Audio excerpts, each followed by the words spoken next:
En el nombre de Jesús. Amén. Amén. Bueno, quiero, hermanos, que me acompañéis a la lectura de la palabra de Dios en el Evangelio de Lucas, en el capítulo 16 y versículo 19.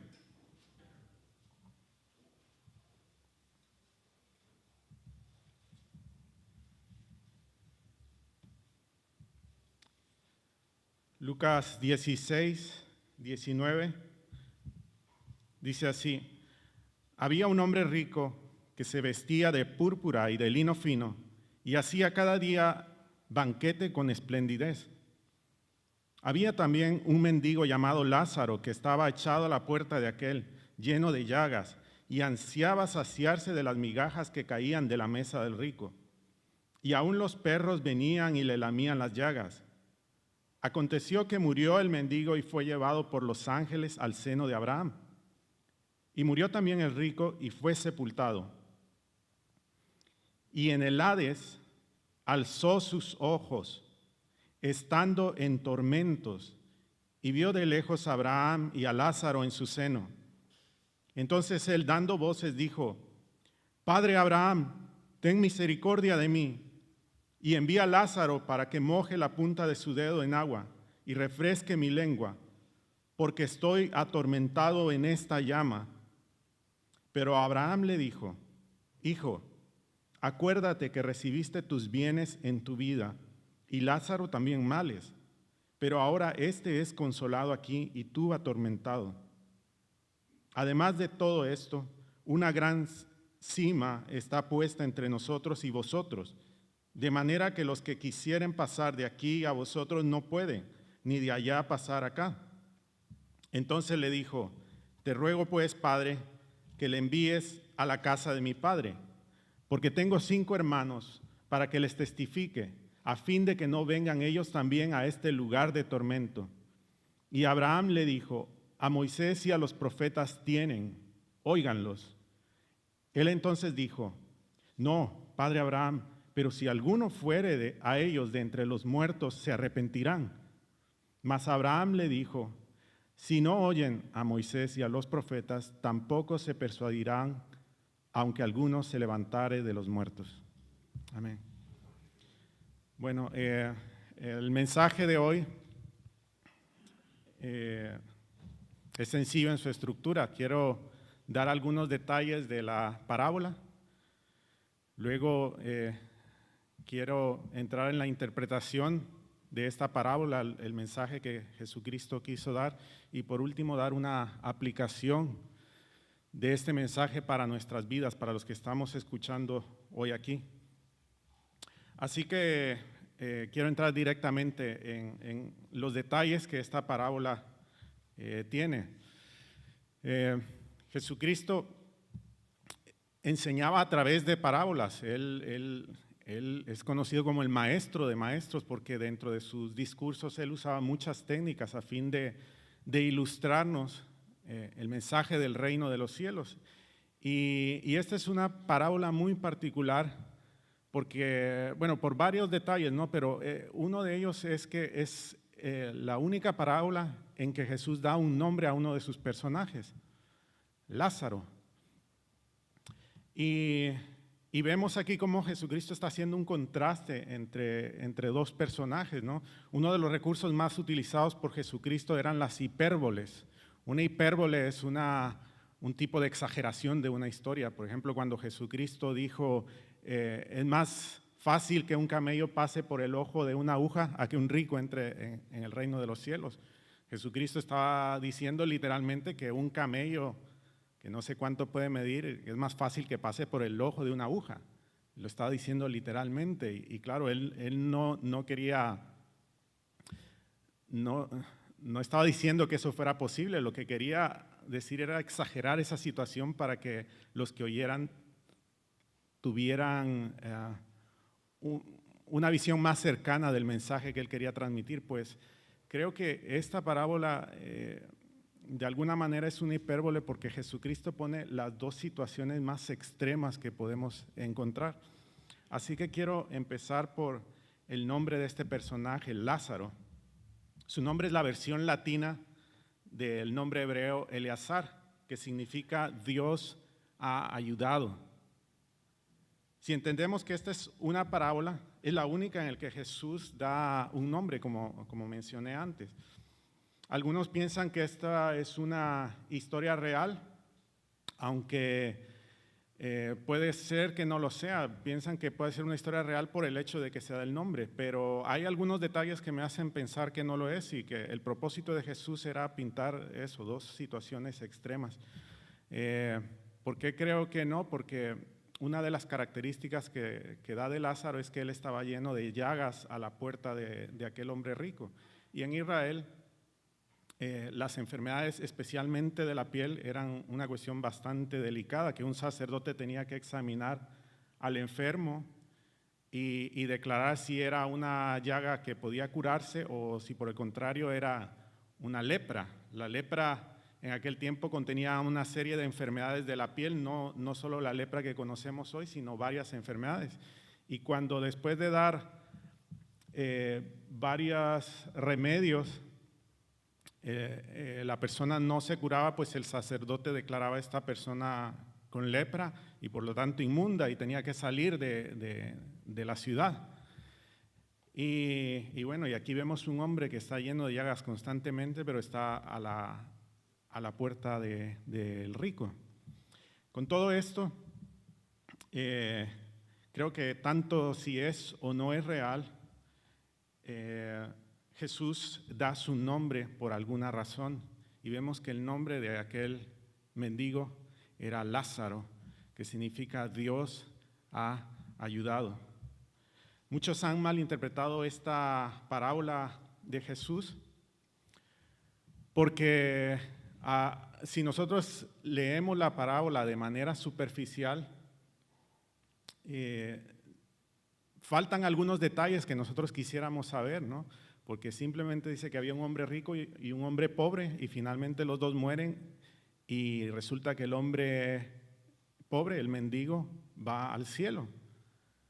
Y muchos han concluido que la razón por la que este hombre va al cielo es porque era pobre, porque era un mendigo. Así que quiero describir más detalladamente el estado de Lázaro, que es lo que la Biblia nos dice acerca de este personaje. Como dije, Jesús reúne en un solo hombre todo lo que era una abominación para la visión judía de aquel entonces. Para los judíos y sobre todo para los fariseos, la prosperidad económica y el buen estado de salud era un símbolo o era un sinónimo de la bendición y sobre todo de la aprobación de Dios. No sé si recordáis cuando a Jesús se le acerca un grupo de judíos y le pregunta, Señor, ¿quién pecó? ¿Este o sus padres para que naciera así? ¿No? Un hombre ciego y no recuerdo si fueron sus discípulos o alguien más, pero la cuestión es que esta gente tenía esta visión, ¿no? De que cualquier mal era una maldición de Dios, de que cualquier enfermedad o tragedia es porque este hombre tenía algún pecado que pagar, o él o sus padres. ¿Recordáis la historia de Job? Los amigos que fueron a consolar a Job finalmente terminaron atormentándolo porque tenían esta misma visión de él. Para ellos no cabía en la mente que una persona que estuviera en esa condición no tuviera grandes pecados que pagar. Así que Jesús describe con detalles en esta historia la condición de Lázaro. Y Lázaro era una persona que se encontraba en la peor de las miserias. Fue un hombre que mendigó durante toda su vida, fue un hombre cubierto de llagas, que para un judío era un hombre inmundo. Un hombre que anheló saciarse con las migajas de pan y no podía hacerlo, y encima de eso los perros venían y le lamían las llagas. Que por cierto, el perro para el judío era un animal poco deseable, ¿no? Usar la expresión perro para ellos era sinónimo de inmundo, de alguien desechado por Dios. Así que Jesús reúne en un solo hombre todo lo que para aquella mentalidad era un hombre desgraciado, olvidado de Dios.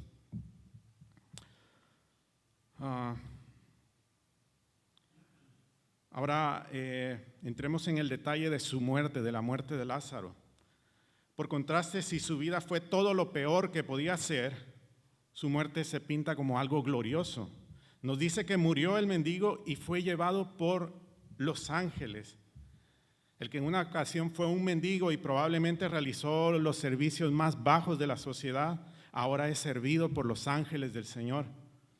Por último, se nos señala que fue llevado al seno de Abraham.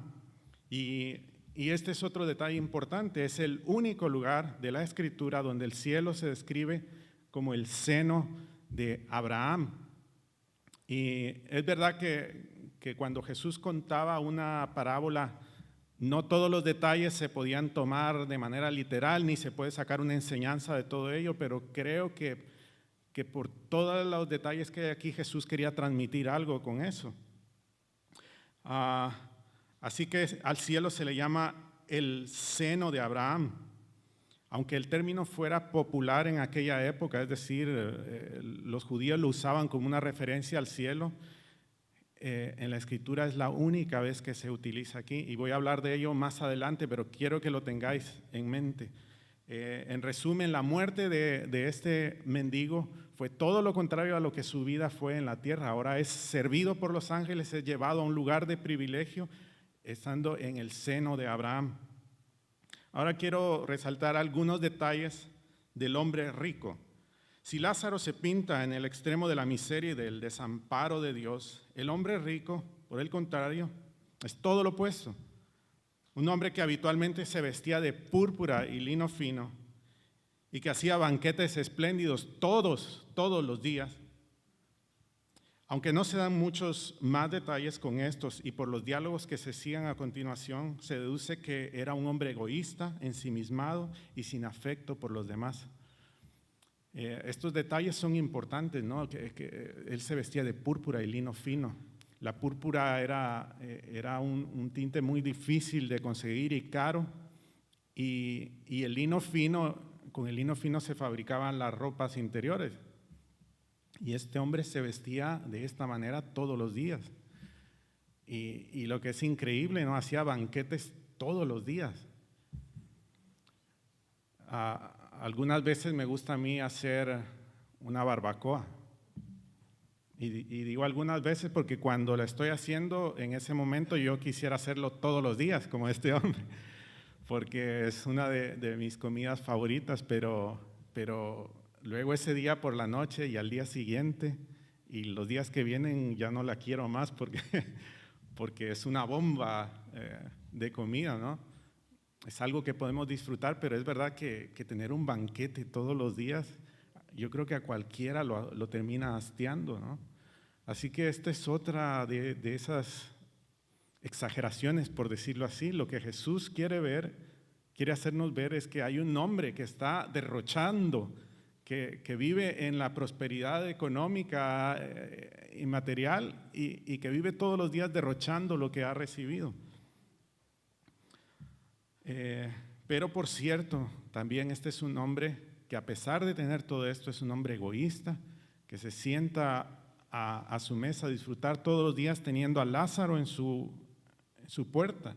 Dice que Lázaro anhelaba saciarse de las migajas que caían de la mesa de este hombre, y no nos dice la Escritura que lo haya sido. Y ahora quiero señalar algunos detalles de la muerte de este hombre. Dice que él también muere, pero de él se dice que fue sepultado. Y es interesante porque de Lázaro no se dice lo mismo. De Lázaro se dice que él murió y fue llevado por los ángeles al seno de Abraham. Leían algún comentario y decía probablemente esto es otra alusión a la miseria de Lázaro, que ni siquiera tuvo un lugar ni quien fuese a sepultarlo, y sin embargo el hombre rico seguramente tuvo una sepultura espléndida como lo fue toda su vida, ¿no? Y probablemente haya sido así. Sin embargo, las palabras que se usan para este hombre es que dice que cuando él murió fue sepultado. Y no podía evitar recordar cuando la palabra hace alusión a cuál es la suerte de los que creen y confían en la misericordia del Señor. El Señor Jesucristo decía en el Sermón del Monte: bienaventurados los pobres en espíritu, bienaventurados los que lloran, bienaventurados los misericordiosos. Y el Señor decía que eran bienaventurados porque finalmente ellos recibirán la tierra por heredad. Cuando David comparaba nuestra vida junto con la de el hombre mundano, él decía: ellos están viviendo aquí como reyes y nosotros muchas veces sufrimos carencias, pero la vida de ellos es como la hierba del campo que hoy sale y mañana es cortada. Y sin embargo el justo es como la palmera. Ahora comparad el tiempo de vida de uno y del otro, y lo que David está diciendo es que nosotros finalmente viviremos para siempre, que nosotros no veremos corrupción finalmente porque seremos resucitados a la semejanza de Jesucristo. Pero de este hombre rico se dice que su cuerpo fue sepultado. Y en un sentido eso es lo que ocurre cuando vivimos una vida sin Dios. Después de esta vida viene la muerte, y es una muerte perpetua. Así que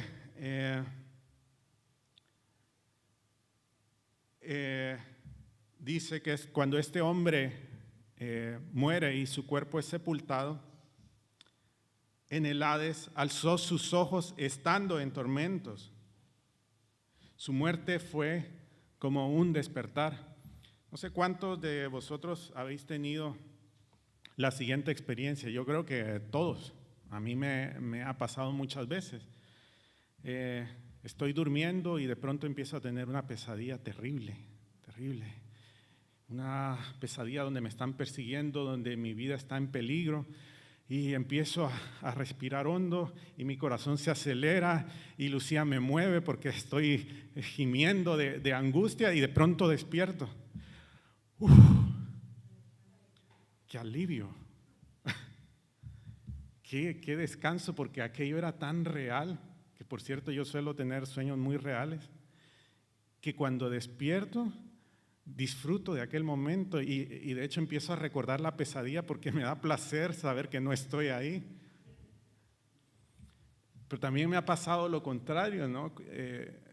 Y creo que nos ha pasado alguna vez. Estoy en un sueño tan placentero, sueño que no tengo que pagar impuestos. Iba a decir otras cosas, pero mejor me las ahorro. Y de pronto, papá, y la niña despertándome. Y yo, no. Y me pongo las sábanas encima porque quiero volver mi sueño no ha concluido y yo quiero que llegue a su conclusión porque es un sueño tan placentero que no quiero despertar. Pues la muerte de este hombre rico fue ese despertar.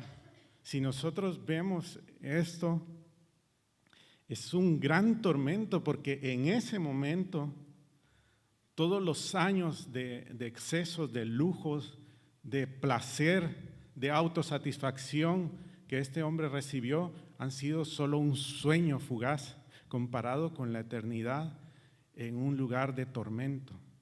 Esta es la imagen que está dando. Dice que él alzó, de pronto él muere y alza sus ojos y está en un tormento eterno.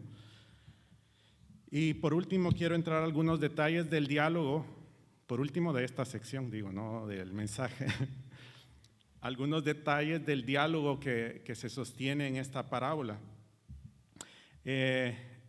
Aquí hay un diálogo entre el hombre rico y Abraham. Lázaro no dice ni una sola palabra, él está siendo consolado, él está en la gloria. Pero se produce un diálogo entre este hombre rico y Abraham. Fijémonos que el personaje central de la historia no es Lázaro, sino el hombre rico. Esta historia está llena de imágenes y no podemos hacernos una imagen real de lo que es la presencia del cielo ni del infierno por lo que nos cuenta esta parábola. Todas las imágenes que se usan son eso, imágenes para darnos una idea en esta vida de lo que dichos lugares son. Pero lo que nos deja claro es que el infierno es un lugar de tormento físico y mental, un dolor físico y del alma. ¿Por qué digo que esto no es literal? Pues porque hay muchas descripciones acerca del infierno y muchas de ellas podrían parecer contradictorias. Y la realidad es que nosotros somos seres finitos, limitados a este tiempo y espacio en el que estamos. Y darnos una idea de lo que es el cielo sería imposible para nosotros. Yo, de hecho, cuando era niño cantábamos una canción muy popular en aquel entonces que decía: Jerusalén, qué bonita eres, calles de oro, mar de cristal. No, era así con mucho ritmo. Y algunos ya están moviendo el cuerpo. Y claro, yo la cantaba, pero yo decía, yo la verdad es que prefería que el mar fuera de agua y no de cristal, porque, ¿no? Y las calles de oro, no sé, el sol así dándome en la cara todo el tiempo. Y obviamente el cielo no es eso. Lo que la Biblia nos da es una imagen de lo que eso va a representar para nuestras almas. Y lo mismo pasa con el infierno. Nosotros sabemos que el infierno es un lugar real donde los que no han obedecido al Señor, los que no han creído en Él, sufrirán eternamente. Y no sé qué tipo de sufrimientos serán, pero este hombre estaba atormentado en su ser interior y en su cuerpo. Dice que él estaba en una llama. Así que no quiero entrar en más detalles en este punto, pero esto es lo que nos dice la palabra. Y el hombre rico hace dos peticiones, y en ambas se dirige a Abraham, no a Lázaro. Y veamos aquí este detalle. El hombre rico, a pesar de estar en el infierno, sigue siendo el mismo que era en la tierra. El infierno, por cierto, no es un purgatorio, no es un reformatorio donde las personas entran para pagar sus deudas y reformar sus sentimientos y luego puedan tener una segunda oportunidad. La Biblia deja claro que hay una sola vida y después de esto vendrá el juicio. No hay tal cosa como una reencarnación, no hay tal cosa como un purgatorio. Lo que hay es esta vida y la gloria o el infierno. Y Lázaro sigue siendo el hombre rico sigue siendo el mismo que era en la tierra. Se dirige a Abraham, no a Lázaro, por cierto, y le pide que envíe a Lázaro como si fuera su siervo, a que moje su dedo en agua y refresque la lengua de este hombre porque está siendo atormentado en una llama. Y claro, Lázaro sigue siendo tratado como un inferior a él, ¿no? El hombre rico se dirige al padre Abraham, no a Lázaro. Pero ¿cuál es la respuesta que Abraham le da a este hombre? Abraham deja claras dos cosas. En primer lugar, que es imposible cambiar nada en la eternidad. Una vez en el Hades, nadie puede salir de allí, ni mucho menos del cielo al Hades. Una cisma infinita los separa. La razón, como dice William Hendrickson, es que conceder el deseo del hombre rico de cruzar de un lado hacia el otro sería impropio e imposible. Impropio porque es contrario a los requerimientos de la justicia. Acuérdate, le dice Abraham, que recibiste tus bienes en tu vida. Cuando habla de Lázaro, no le dice y él recibió sus males, sino que le dice y él recibió males también. Pero en cambio a él le dice, tú recibiste tus bienes en tu vida. Y esto me hace recordar dos escenas. La primera es la del hijo pródigo, ¿no?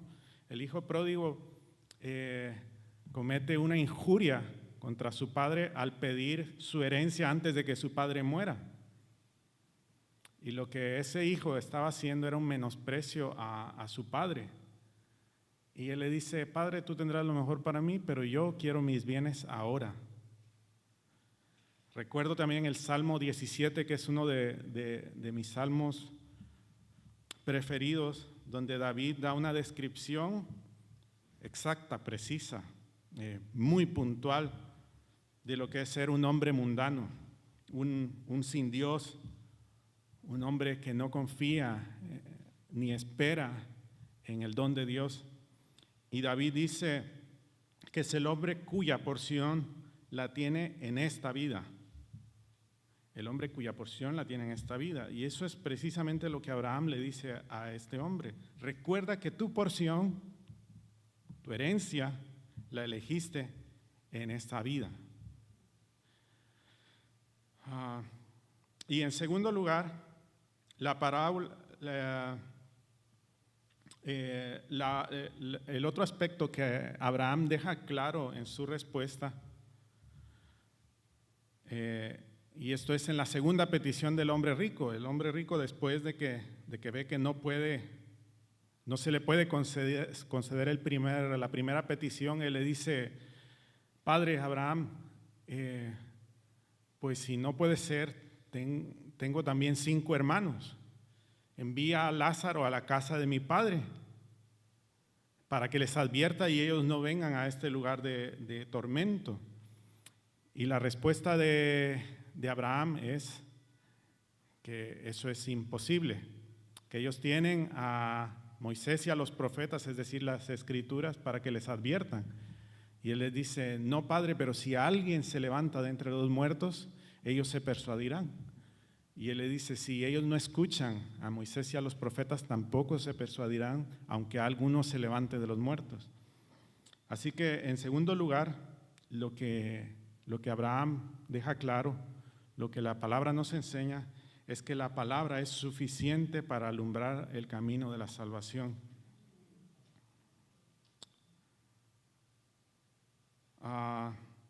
En este punto es donde quizá uno ve en aquel hombre ya un punto de quebranto, ¿no? Por primera vez se ve que el hombre ya no pide algo para sí, sino para otro. Pero como dije, este hombre sigue siendo el mismo, ¿no? Esto quizás sea especular un poco, pero es que yo creo que esta parábola está llena de estas imágenes a veces un poco caricaturescas, ¿no? Porque este hombre, si en realidad estaba preocupado por el tormento, no pide que Lázaro vaya y le hable a todo el mundo, pero él pide por sus hermanos. Y por otro lado hay un detalle que William Hendricks señala, y es que probablemente, y lo más seguro es que este hombre lo que estaba haciendo era decir, si a mí se me hubiera aparecido alguien resucitado de los muertos, hubiera creído y no estaría aquí. ¿A qué os recuerda esto? Dios se aparece en el huerto y le dice a Adán, ¿por qué has comido del fruto que te mandé que no comieras? ¿Y qué dice Adán? La mujer que me diste.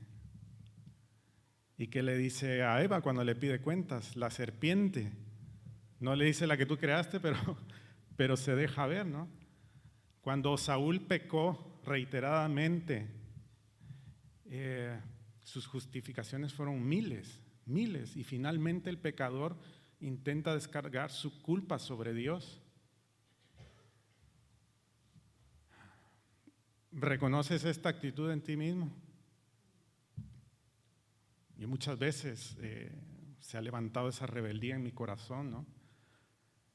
Y finalmente el hombre pecador, cuando justifica sus pecados, cuando nosotros justificamos nuestros pecados a las circunstancias, lo que estamos haciendo es culpar a Dios y descargar sobre Él la responsabilidad que se nos ha dado de administrar lo que el Señor nos ha dado en esta vida.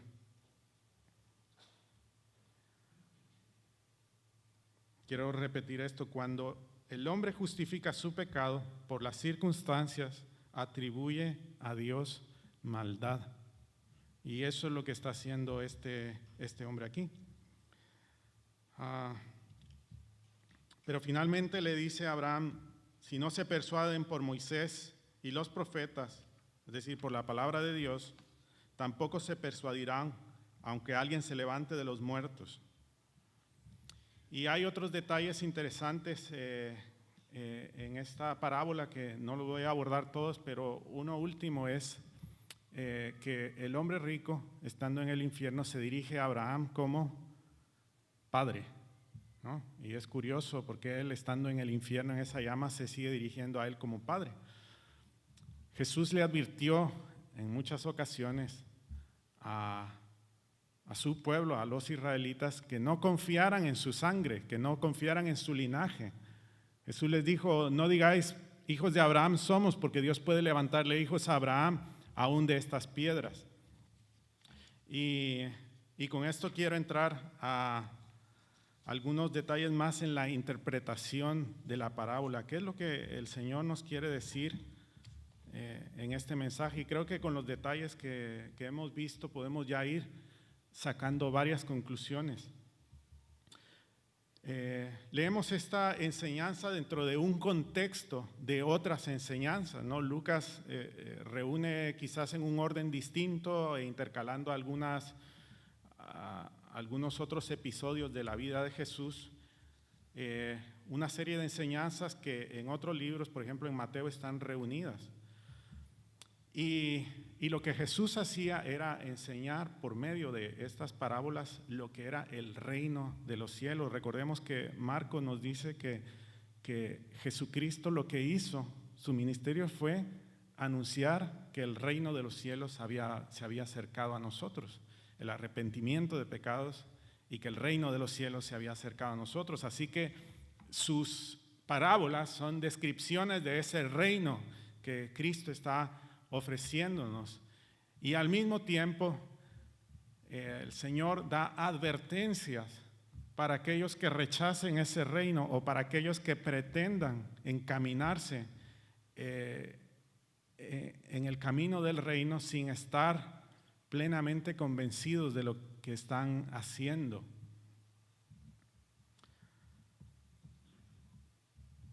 ¿Cuántas veces he visto líderes cristianos admitiendo al liderazgo de sus iglesias o a cualquier ministerio a personas que saben que están viviendo una vida de pecado, pero lo hacen por el temor a que se les vayan de la iglesia o a que se puedan perder?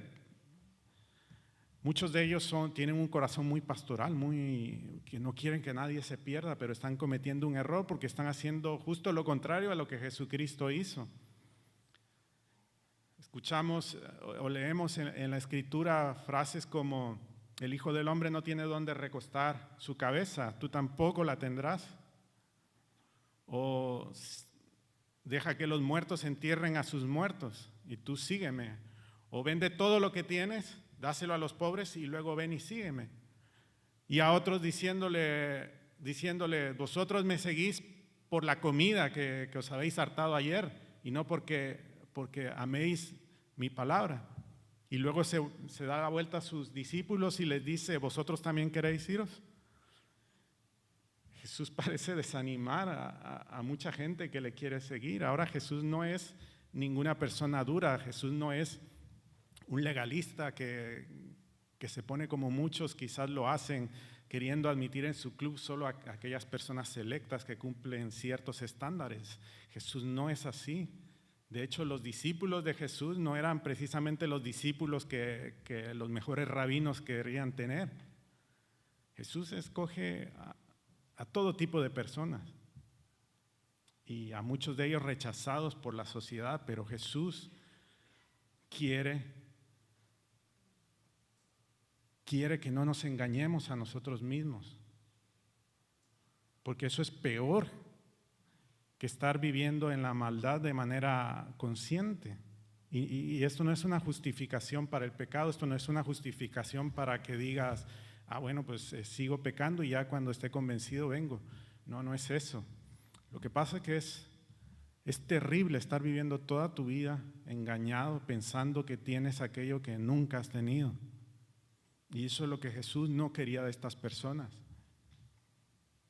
Por cierto, cuando el hombre rico se dio la vuelta, unos versículos antes, se dio la vuelta y se fue unos versículos antes, nos dice la Escritura, nos da un detalle importante y dice que Jesús le amó. Es decir, Jesús no quería que él se fuera, Jesús quería que realmente lo siguiera, pero el Señor veía su corazón y sabía que ese hombre no había renunciado a esta vida. Así que Jesús cuenta una serie de parábolas acerca del reino de los cielos y quiero referirme solo a una de ellas que se encuentra en el Evangelio de Mateo, en el capítulo 24. No hace falta que lo busquéis.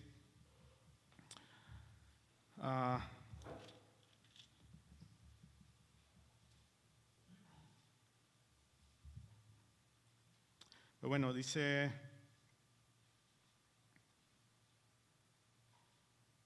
Mateo 24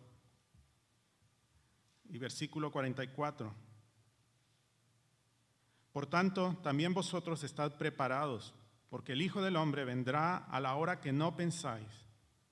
¿Quién es, pues, el siervo fiel y prudente, al cual puso su Señor sobre su casa para que les dé el alimento a tiempo? Bienaventurado aquel siervo al cual, cuando su Señor venga, le halle haciendo así. De cierto os digo que sobre todos sus bienes le pondrá. Pero si aquel siervo malo dijera en su corazón, mi Señor tarda en venir, y comenzare a golpear a sus consiervos, y aún a comer y a beber con los borrachos, vendrá el Señor de aquel siervo en día que éste no espera y a la hora que no sabe, y lo castigará duramente, y pondrá su parte con los hipócritas. Allí será el lloro y el crujir de dientes. Jesús usa muchas veces, en muchas parábolas, la imagen de los hijos del reino como administradores en este lado de la historia, como administradores de la viña del Señor. Y muchas personas cuando ven a la persona de Jesús, intentan hacer a Jesús un poco más parecidos a ellos o intentamos hacer que Jesús piense más como nosotros, ¿no? Tengo un amigo en Estados Unidos con el que tengo charlas frecuentemente y políticamente somos muy contrarios, ¿no? Pero aún así las charlas son muy interesantes y vamos constantemente al Evangelio, ¿no? Y buscamos aquellas partes donde pensamos que apoya nuestra forma de pensar. Y claro, la palabra de Dios no está para eso. Muchos se acercan a Jesús y he escuchado a muchos decir que Jesús era comunista. Pues si Jesús era comunista, Jesús cuenta una parábola donde habla de que a unos siervos un hombre le repartió una cantidad de dinero y finalmente al que tenía menos le quitó lo poco que tenía y se lo dio al que tenía más. Eso de comunista no tiene nada. Otros dicen, no, el Señor era capitalista. No, pero el Señor dice también que hubo un hombre que contrató a varios trabajadores. Unos trabajaron todo el día y otros solo una hora y a todos les pagó lo mismo. Eso tampoco es capitalista, ¿no? Así que a Jesús no lo podemos traer a nuestro terreno. Quien se acerca a Jesús de esa manera está haciendo la misma pregunta que Josué le hizo al ángel del Señor cuando se acercaba y le dice, ¿de quién eres?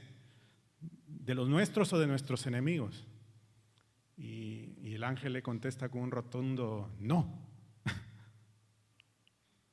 Me acuerdo de un chiste cuando no había WhatsApp, habían telegramas, ¿no? Un hijo se va de su casa, se rebela contra su padre y finalmente el padre decide mandarle un telegrama, que eran mensajes muy cortos y había que pagar por cada palabra. Entonces el padre le da la última oportunidad y le dice, hijo, ¿vuelves a casa? ¿Es tu última? ¿Vuelves a casa o no? Y el hijo le responde con otro telegrama y le dice, sí. Y entonces el padre se queda pensando y dice, ¿sí qué? ¿Que sí vuelve o que sí se va de la casa? Entonces le manda otro telegrama y dice, ¿sí qué? Y entonces el hijo le contesta y le dice, sí, papá. Y esta es una respuesta así, ¿no? El ángel le dice, no. Y el otro se queda, no, que no eres de los nuestros o no eres de nuestros enemigos.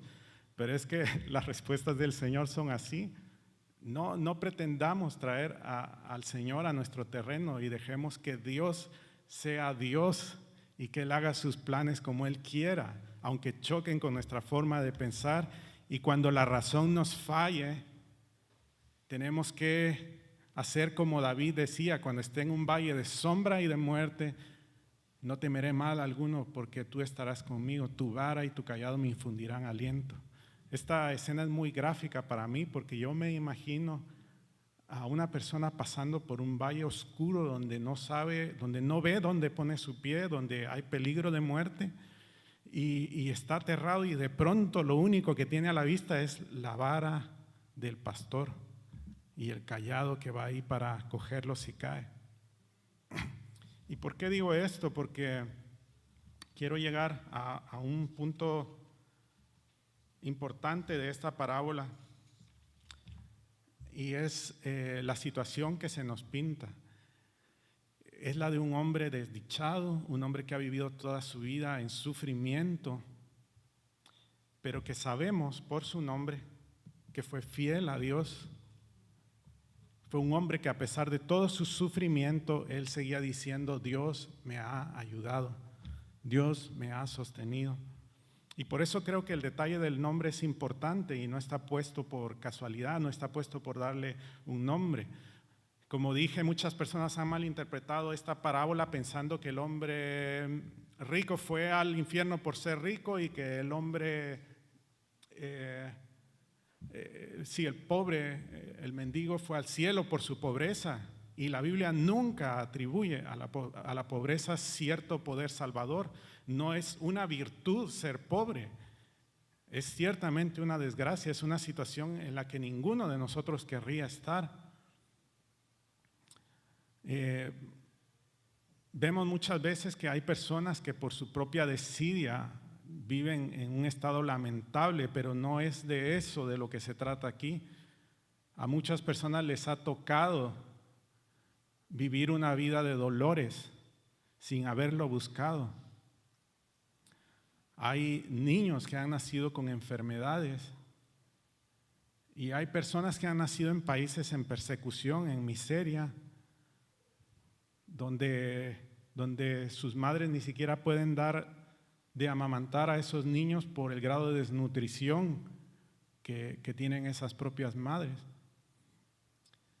Y claro, cuando vemos estas situaciones, ¿qué podemos decir? Nuestra boca se tiene que cerrar.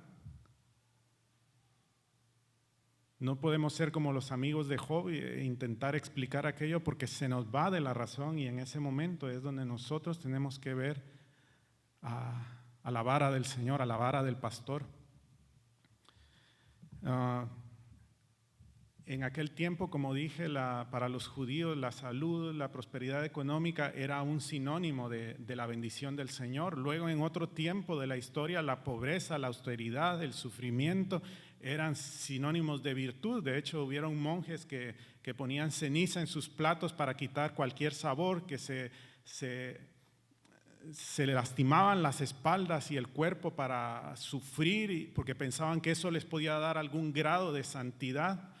Y hoy hemos vuelto, en este tiempo de la historia, el péndulo va cambiando de lado y ahora escuchamos mensajes dentro de la iglesia evangélica diciendo que la prosperidad económica es un sinónimo de la aprobación del Señor, y esto es una locura, porque ni lo uno ni lo otro nos dice el estado de nuestro corazón. Jesús advierte, sí, muchas veces de que las riquezas pueden ser un peligro y un estorbo para la vida de santidad, pero no porque las riquezas sean malas en sí, sino por la facilidad que tiene nuestro corazón de idolatrar todo aquello que no sea Dios, de asombrarnos por cualquier brillo y dejar de ver el brillo del Señor. Las riquezas materiales en realidad pueden ser un estorbo, pero los discípulos captaron el punto que Jesús estaba enseñando acerca de las riquezas cuando Él habla con el hombre rico. ¿Os recordáis aquel joven rico que se acerca a Jesús y le dice ¿qué me falta para heredar el reino de los cielos? ¿No? Y finalmente este hombre se da la vuelta porque cuando el Señor lo confronta con el primer mandamiento, amarás al Señor tu Dios con todo tu corazón, el hombre falla porque le dice, vende todo lo que tienes, dáselo a los pobres y luego ven y sígueme. Jesús le está diciendo, ¿amas al Señor con todo tu corazón? Y aquel hombre falló. Claro, la pregunta que hicieron los discípulos a Jesús fue, entonces, ¿quién podrá ser salvo? Porque el Señor les dice, cuán difícilmente entrará un rico en el reino de los cielos. Ahora, los discípulos de Jesús no eran ricos. Al menos no nos da ese detalle, o si lo fueron, habían renunciado a todo ello porque habían dejado todo y siguieron a Jesús en las condiciones en que Jesús iba enseñando. Pero claro, ellos entendieron que nosotros podemos hacer una riqueza de cualquier cosa. El más miserable tiene sus propias riquezas. De hecho, para muchos, la pobreza o la miseria puede ser una riqueza en la cual se pueden vanagloriar. Pero ciertamente ni lo uno ni lo otro es sinónimo de la aprobación del Señor. El tema no es si las riquezas son malas o buenas. La riqueza es buena en sí. El tema es dónde quieres conservarlas. Voy a repetirlo. El tema no es si las riquezas son malas o buenas. La riqueza es buena en sí. El tema es dónde quieres conservar esas riquezas. Jesús dijo, donde está vuestra riqueza, allí estará también vuestro corazón. De eso se trata esta historia. ¿Dónde tenía cada uno su riqueza?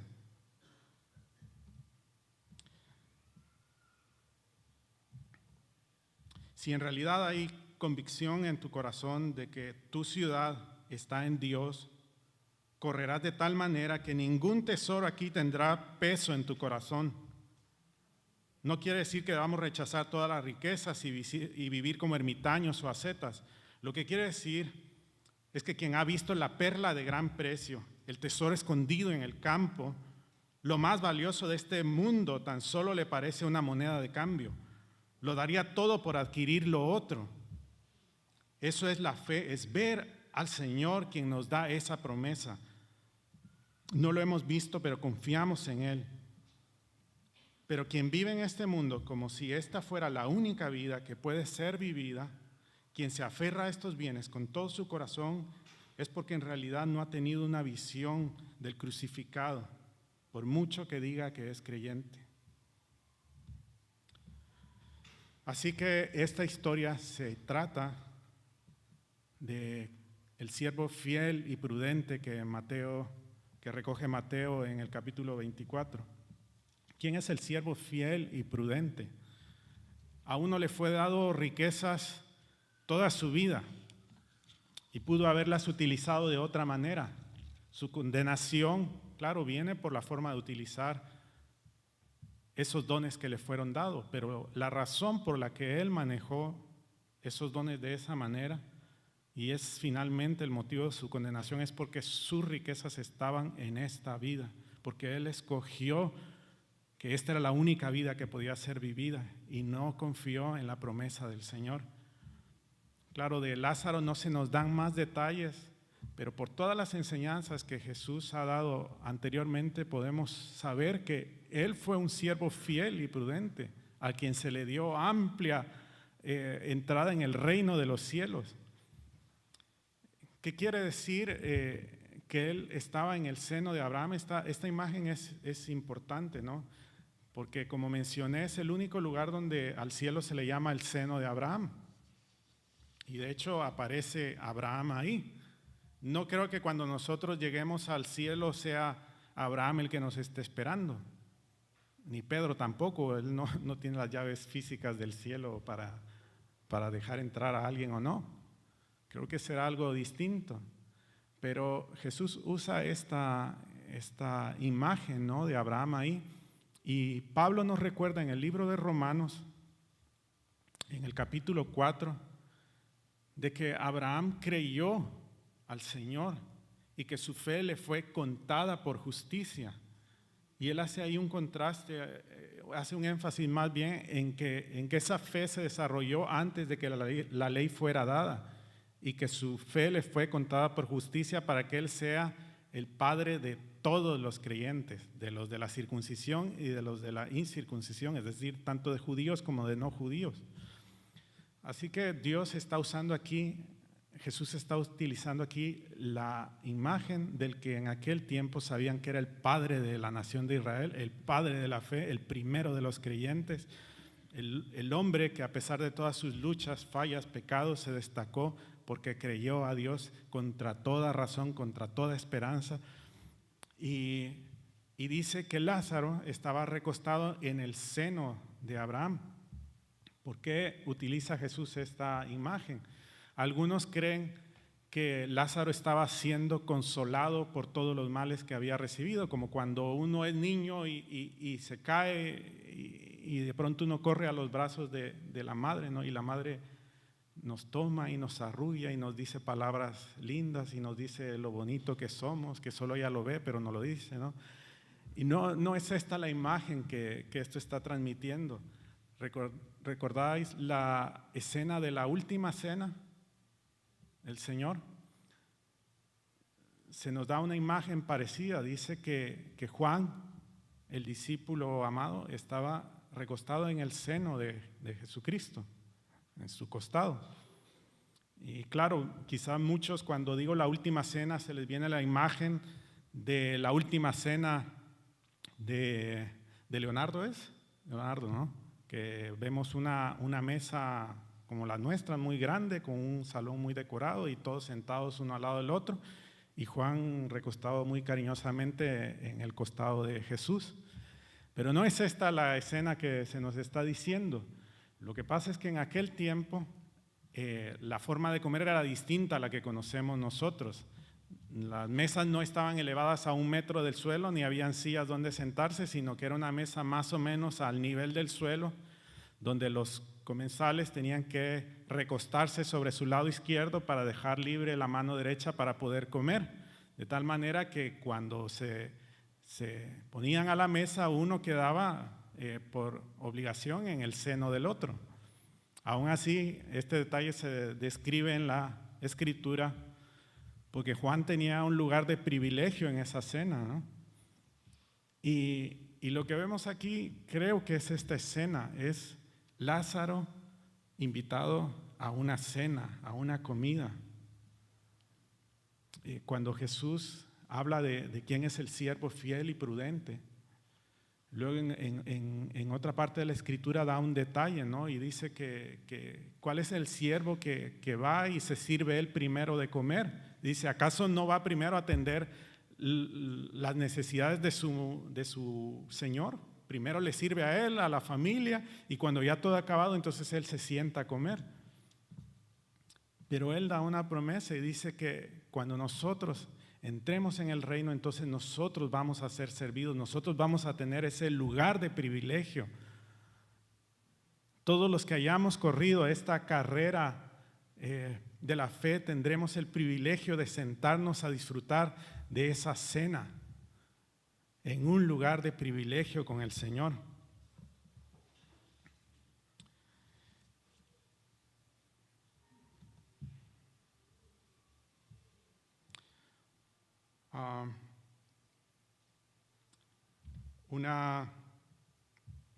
Una aplicación más.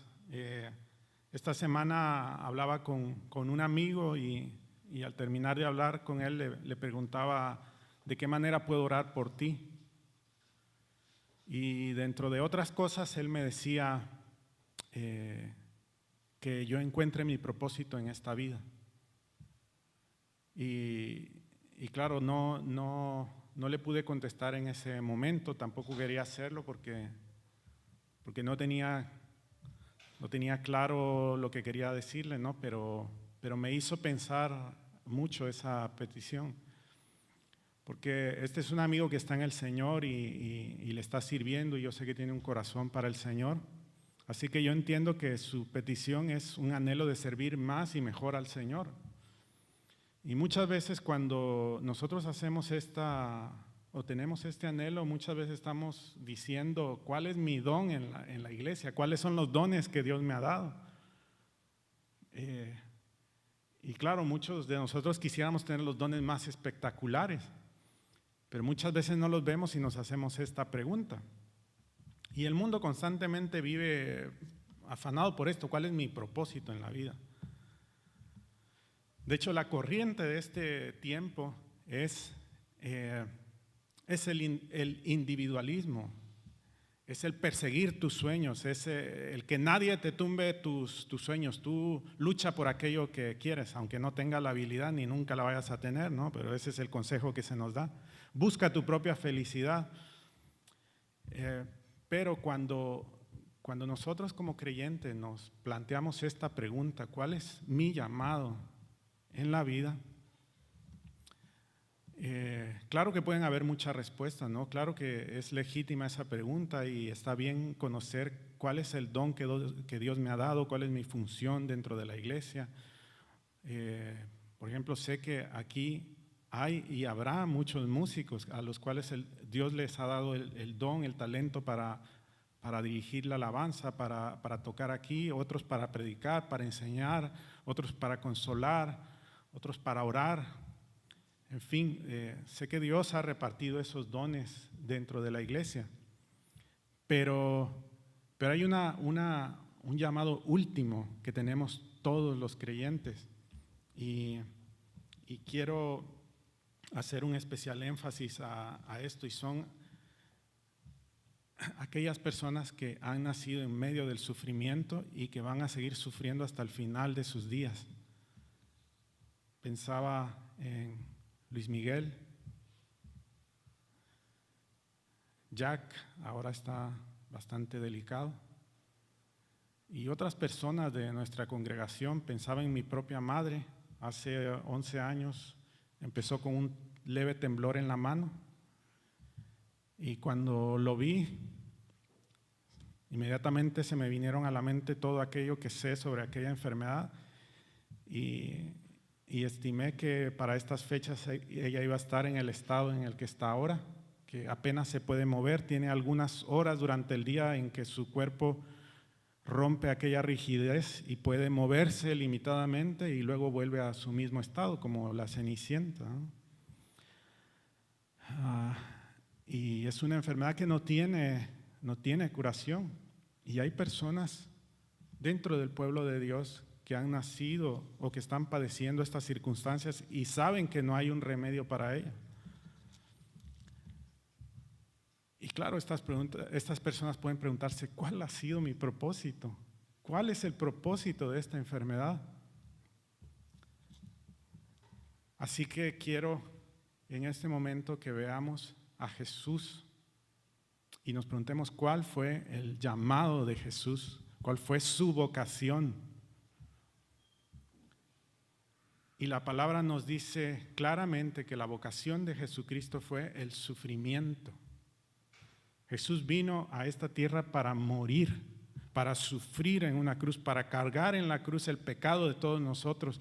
Él vino aquí para ser rechazado en un momento por el Padre, porque estaba cargando en ese momento con tus pecados y con los míos, y con nuestros dolores y nuestras enfermedades, para darnos la herencia del reino futuro, donde no habrá más llanto ni dolor, donde no habrá lágrimas, donde no habrá enfermedad, donde vamos a vivir con Él para siempre, donde se nos va a recibir con un banquete y se nos va a decir: entra, buen siervo y fiel, por cuanto en lo poco fuiste fiel, en lo mucho te pondré.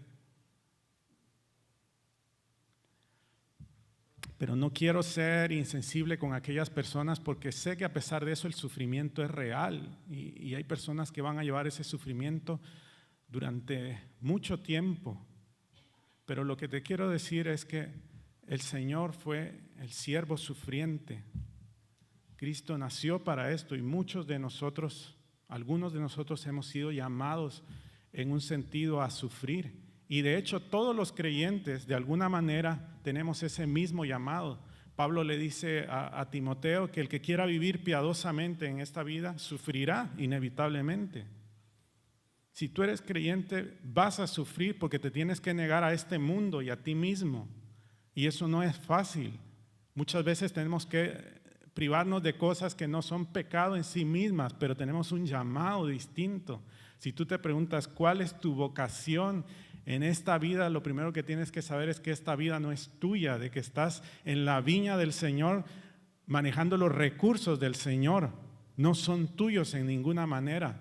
Por eso Jesús le dijo a los que querían seguirlos que a menos que alguien tome su cruz y le siga, no puede ser su discípulo. He usado muchos ejemplos y casi siempre tengo los mismos ejemplos, pero es que le doy una vuelta y otra y siempre encuentro una aplicación. Pero este ejemplo lo he contado ya en alguna ocasión. HBO sacó una serie, una miniserie acerca de un pelotón de guerra que combatió en el desembarco de Normandía en la Segunda Guerra Mundial. Y hay una escena donde un soldado inferior, yo no sé los rangos del ejército, así que perdonad si lo confundo, pero este soldado, cada vez que la guerra empezaba entre los dos bandos, él encontraba un rincón donde esconderse y se quedaba muerto de miedo ahí, no se atrevía a salir porque era tanto el temor. Y claro, yo cuando lo veía decía, yo estaría igual. Pero había no sé el rango, pero un superior de él que se había dado cuenta ya de esta actitud de él y sin embargo pacientemente no le decía nada hasta que en una batalla empezó otra vez lo recio. Él fue a una trinchera, se escondió de espaldas ahí y fue su superior, se puso al lado de él.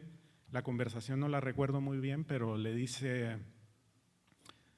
hace ver, ¿no?, su temor, hasta que finalmente este hombre avergonzado le pregunta a su superior que cómo lo hace él, y le dice, ¿cómo hago qué? Para no tener temor. Entonces le dice, yo tengo temor, lo que no tengo es esperanza. Dice, yo no tengo esperanza de volver, cada vez que salgo a la batalla salgo con el temor, pero no tengo esperanza de volver a mi casa y por eso salgo a la batalla.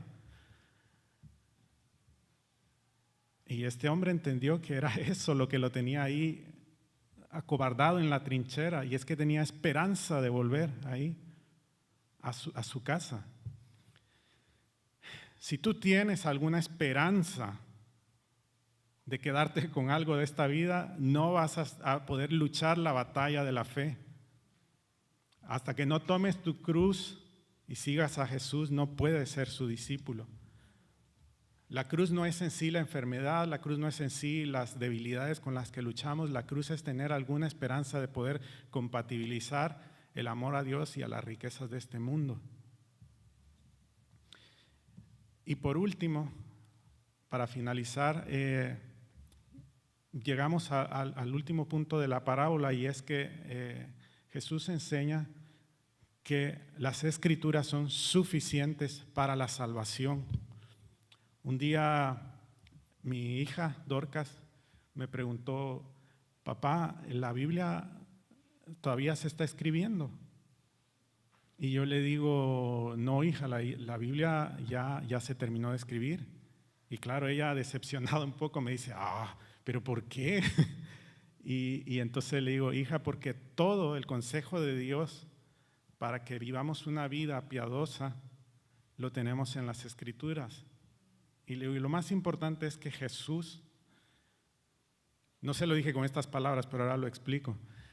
Jesús, el único que ha estado sentado a la diestra del Padre, Él le ha dado a conocer. Hasta aquel entonces ellos tenían a Moisés y a los profetas, que es la palabra de Dios, pero en un sentido ninguno de los que escribió aquí había estado en la presencia de Dios, y el que estaba sentado a la diestra de Dios, Él descendió y se hizo un hombre y habitó en medio de nosotros, y Él le ha dado a conocer. Jesús es la palabra de Dios, y es aquí donde entra el Evangelio, porque para vivir una vida piadosa, ¿quién de nosotros es suficiente? Es que es imposible. Somos débiles, caemos constantemente, muchas veces nos falta la fuerza, pero Jesús es el siervo fiel y prudente, y por medio de Él tenemos entrada al reino de los cielos cuando confiamos en su sacrificio, cuando confiamos en su amor. Él es la palabra de Dios y es poderoso para cambiar nuestro corazón, porque probablemente hoy aquí haya muchas personas que su corazón está pegado a las riquezas y lo sabes. Y quizás has venido muchos domingos a la iglesia, pero sabes que tu corazón sigue apegado a las riquezas. Pero Cristo puede quebrar eso en tu corazón. Cristo puede cambiar tu vida. La palabra de Dios es suficiente. Por cierto, Jesús fue el hombre que resucitó y aún así hay muchos que no se persuaden a pesar de eso. Quiero terminar con la siguiente historia que escuché hace 2 días. Algunos de vosotros la habéis escuchado, la compartió Paul Washer, fue una experiencia que él tuvo. El video está en internet, se llama El hombre de Alaska. Y él cuenta que en una jornada que él tuvo en Alaska, él fue a predicar y él describía que en Alaska hay muy pocas personas, hay más osos en esa región que personas. Así que él estaba en una iglesia muy, muy pequeña, donde había muy poca gente. Y de pronto ve que entra por la puerta un hombre enorme. Él dice que tiene unas manos monstruosas. Y se sentó y al finalizar el servicio, Paul Washer se acerca a él y le dice, ¿qué te pasa? ¿Qué es lo que anda mal? Dice, nunca he visto a un hombre con el rostro tan triste como el tuyo. Y este hombre era un hombre rudo, rudo. Y le dice, esta semana he ido con el médico y él le enseñó sus radiografías y le dice, el médico me ha dicho que tengo cáncer y que voy a morir en 15 días. Y este era un hombre fuerte que había vivido toda su vida sin acercarse a Dios y dice, yo he vivido mi vida todo el tiempo así, pero he escuchado acerca de Dios y he escuchado acerca de Jesús y por eso he venido aquí. Así que Paul Washer le dice, bueno, ¿has escuchado el mensaje? Y él le dice, sí, bueno, yo lo creo, yo creo todo lo que usted dice. ¿Y eso es todo? Y Paul Washer le dice, no, eso no es todo. Le dice, ¿tú estás convencido de esto? ¿Crees que hay algo que ha cambiado? Dice, bueno, yo creo que usted es un buen hombre y creo todo lo que dice, pero no sigo sin esperanza. Así que Paul Washer le dice, bueno, vamos a hacer esto. Yo tengo el vuelo para mañana, pero lo voy a cancelar y voy a estar contigo hasta que algo cambie. Dice, porque la fe viene por el oír y el oír por la palabra de Dios. Así que vamos a examinar la palabra de Dios para que puedas escuchar todas aquellas promesas de la Escritura. Entonces, ellos empiezan a leer la Escritura y Paul Washer empieza a exponerle todo desde el Antiguo Testamento, lo que el Señor ha hecho y en un momento le pregunta, ¿qué pasa? ¿Ha pasado algo? Y él le dice, no, yo lo creo todo, creo que usted es un buen hombre, pero no sé, yo lo creo, no sé si con eso basta. Entonces, después de haber examinado las Escrituras, le dice, mira, vamos a leer nuevamente Juan 3:16. Habían pasado ya por ahí. Dice, eso ya lo hemos leído. Sí, pero vamos a leerlo nuevamente. Así que le dice, invita al hombre a que lo lea a él y Paul Washer dice que está el hombre con su Biblia y empieza a leer, porque de tal manera amó Dios al mundo. Y cuando llega a esta parte dice que le impresionó las manos de aquel hombre, empiezan a temblar, que ha dado a su hijo, y en ese momento algo pasó con él, el hombre creyó y fue transformado y fue tal su alegría que le dice, ¿por qué no me habías mostrado esto antes? O algo así.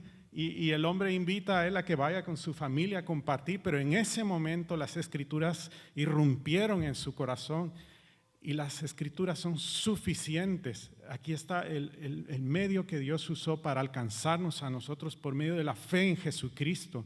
Cristo fue el varón de dolores que murió, quien pagó el precio en esa cruz. Y yo sé que hay muchos aquí que lo saben y aún así su corazón no ha sido quebrantado. Yo te invito a que cabes hondo en las Escrituras, a que no salgas de ahí hasta que algo se quiebre en tu corazón y puedas tener la certeza.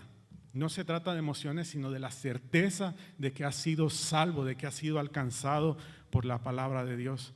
Así que vamos a orar. Señor, te damos las gracias por tu infinito amor, Señor, por el consuelo tan grande que encontramos en las Escrituras. Gracias, Señor, porque tú no eres ajeno al sufrimiento de cada uno de nosotros, Señor.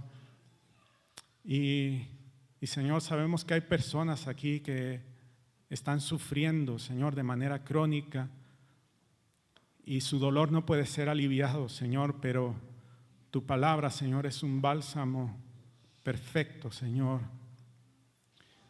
Sabemos, Señor, que los que hemos confiado en ti, un día despertaremos, Señor. Todo esto será como un sueño, porque despertaremos a tu semejanza, Señor, sentados a tu mesa, disfrutando de aquel banquete, Señor, que tú tienes preparados para los que fuimos tus siervos aquí, Señor, para los que velamos, Señor, para los que teníamos aceite en nuestras lámparas, para los que no vivimos como si esto fuera nuestro, para los que velamos cada hora y cada minuto, Señor, por tu regreso. Pero sabemos, Señor, que ninguno de nosotros es suficiente para esto. Pero sabemos, Señor, que tú eres el que produce en nosotros tanto el querer como el hacer por tu buena voluntad, Señor. Queremos tener encuentros contigo, Señor, con tu palabra, Señor, para que nuestro corazón no se enfríe. Llénanos, Señor, abre tu palabra delante de nosotros, Señor, para que podamos ver y entender tu consejo, Señor, y podamos ver a Cristo y apreciarlo como nuestro tesoro en los cielos, Señor. En Cristo Jesús. Amén.